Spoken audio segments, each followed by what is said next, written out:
राज्यसभा की कार्रवाई जैसे ही शुरू होगी दोपहर 2 बजे उसकी तस्वीरें भी हम आपको दिखाएंगे, लेकिन उसके पहले आपको बता दें कि 2G घोटाले और कोलगेट को लेकर बीजेपी ने प्रधानमंत्री का इस्तीफा मांगा है। बीजेपी 2G घोटाले पर जेपीसी की रिपोर्ट में वाजपेयी के नाम होने से खासी नाराज है। बीजेपी नेता वेंकैया नायडू से इंडिया न्यूज संवाददाता मिथिलेश सिंह ने खास बातचीत की। ने सीधे प्रधानमंत्री के इस्तीफे की मांग कर दी। हमारे साथ बातचीत करने के लिए हैं बीजेपी के वरिष्ठ नेता वेंकैया नायडू। सर, अब प्रधानमंत्री का इस्तीफा मांगा है, क्या वजह है इसके? अचानक प्रधानमंत्री निशाने पर आ गए आपके? ने सरकार ने सीधे प्रधानमंत्री के इस्तीफे की मांग कर दी। हमारे साथ बातचीत करने के लिए हैं बीजेपी के वरिष्ठ नेता वेंकैया नायडू। सर, अब प्रधानमंत्री का इस्तीफा मांगा है, क्या वजह है इसके? अचानक प्रधानमंत्री निशाने पर आ गए आपके? ने सरकार को एक क्षण भी सत्ता में रहने के लिए नैतिक अधिकार नहीं है।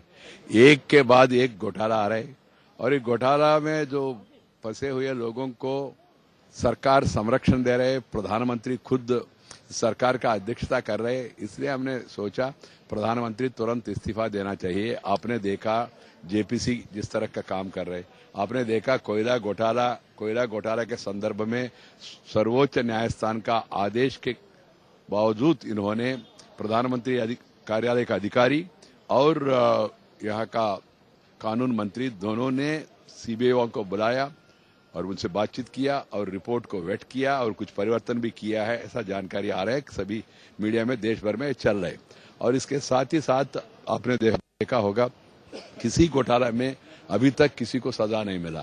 सर, लेकिन कांग्रेस की दलील है, सरकार की दलील है कि उसमें जो दोषी हैं, ए राजा जेल की हवा खा चुके हैं, ऐसे में प्रधानमंत्री नाजायज है। देखिए, वो राजा उन्हीं का पार्टी का है, ये केवल राजा के द्वारा ही हुआ क्या? उस मंत्रालय का नेतृत्व कौन कर रहे थे वहां उस समय भी? और प्रधानमंत्री का जिम्मेदारी होता है कोई मंत्री गलत काम कर रहे तो इंटरवेंट करके उसको ठीक करने का काम प्रधानमंत्री को करना है।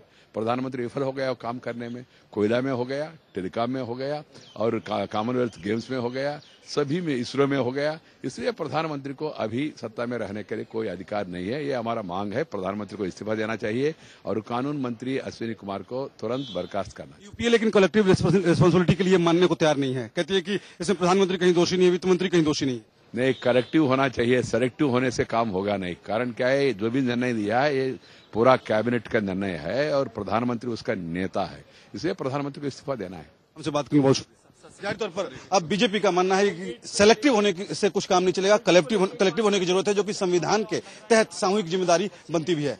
Mithilesh Kumar, India news, Delhi.